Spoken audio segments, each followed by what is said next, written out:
Lahat ho tayo gustong kumita. Tama ba ako? Lahat ng mga Pilipino gustong kumita eh. Lahat tayo gustong kumita na mabilisan. Tama ba ako? So ngayon sa panahon ngayon sa hirap ng buhay, lahat ho tayo gustong kumita. Tama?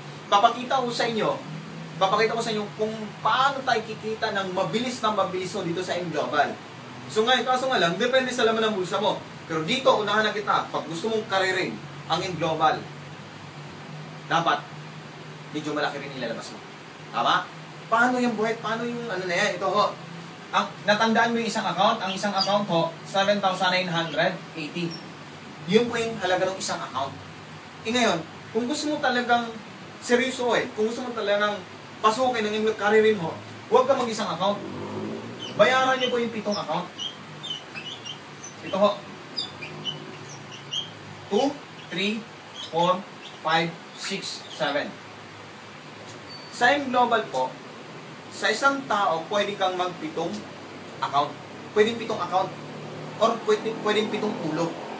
Ngayon, ang maganda nito, ang isang account, 7,980. Pag binayaran mo itong 7 account na to, na nakapangalan sa'yo, times 7 din to. Ang halaga ho, 55,860. Yan po yung i-invest nyo. Yan po yung maging investment nyo po dito.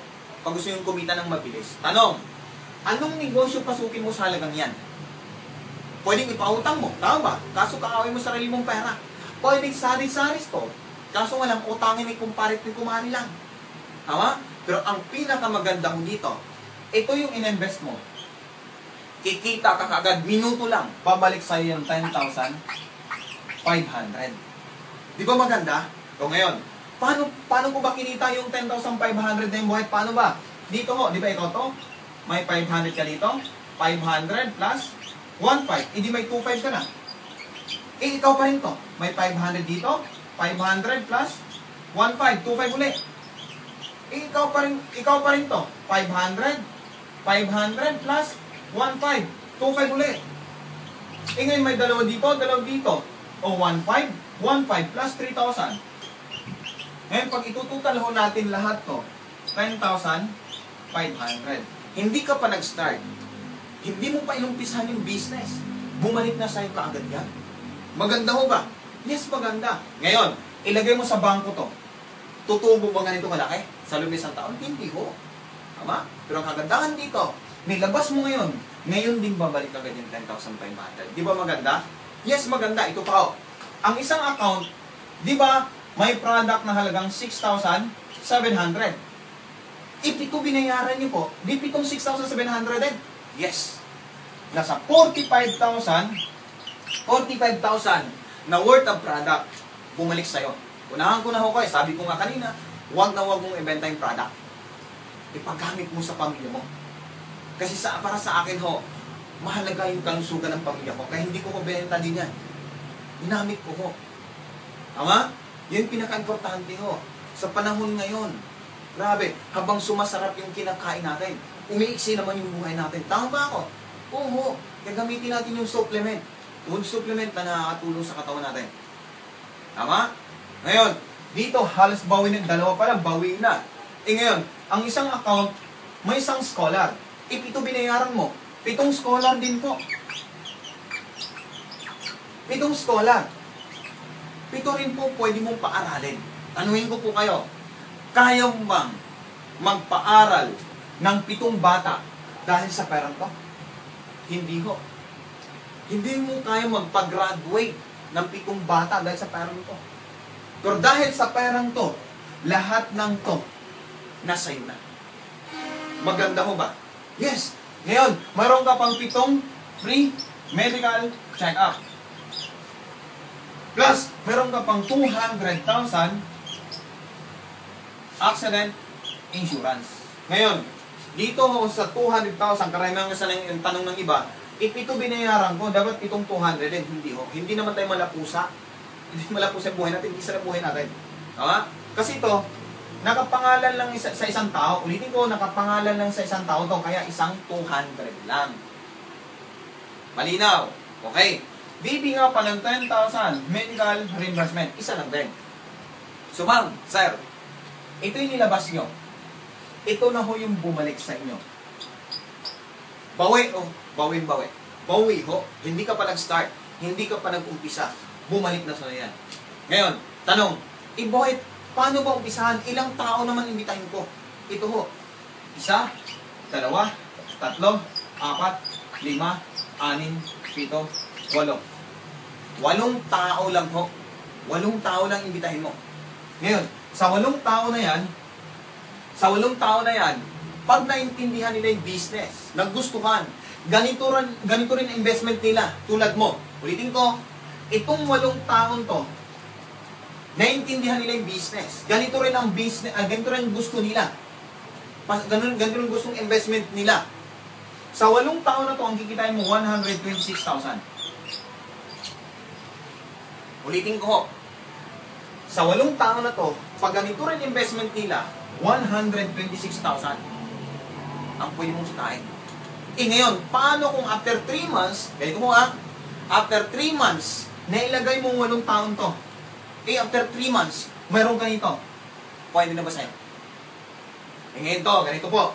Paano kung after 2 months, nailagay mo 8 taon to, after 2 months, mayroong ganito. Pwede na ba sa'yo? Pwede na po. Tama? Yun yung kagandahan dito. Ngayon, Boyet, hindi lang naman 8 yung kaibigan ko. Paano kung 15? 15 ang napajoin ko. Higit ba dito kikitain ko? Yes. Ha? Ngayon, anong gagawin natin sa 8 tao? Tulungan lang din natin itong mga to na makahanap silang tingwa 8 tao din. Ulitin ko ho, tulungan natin sila na makahanap rin silang tingwa 8 tao. Itanong, paano kung itong 8 tao na to, itong 8 tao, kumuha ng tingwa 8 tao na ganito rin investment, 1 million ka na. Pwede na ho ba? Ulitin ko, pag itong 8 tao na to, yung first level mo, nakakuha ng tigwa 8 tao na ganito rin investment, ikaw to, 1 million ka na. Pwede na ho ba? Ma'am, sir, hindi mo tandaan nyo po, hindi nyo po tatrabahoy ng 1 taon, hindi nyo po tatrabahoy ng 2 taon para kitain yung 1 million. Pag masipag ka, pwedeng kitain ng buwan lang yung 1 million. Depende sa'yo. Tama? Maganda ho ba? Yes, napakaganda ho. Ito yung magandang sistema. Sabi ko nga kanina, ba't pupunta ka sa times 1 na kitaan kung may times 7 naman? Tama ba ako? Ba't ka maglalakad kung pwede ka namang sumakay? Tama? Kung gusto mong bigyan ng magandang kinabukasan pamilya mo, times 7 na. Tama? Tama ba ako? Totoo. Kasi ito, papasukin mo na nga lang ang global, karirin mo na. Mag times 7 ka na. Tama? Totoo. Malit lang po na halaga yan. Alam mo bakit nung nag-abroad ako? Nung nag-abroad po ako, higit dyan nilabas ko.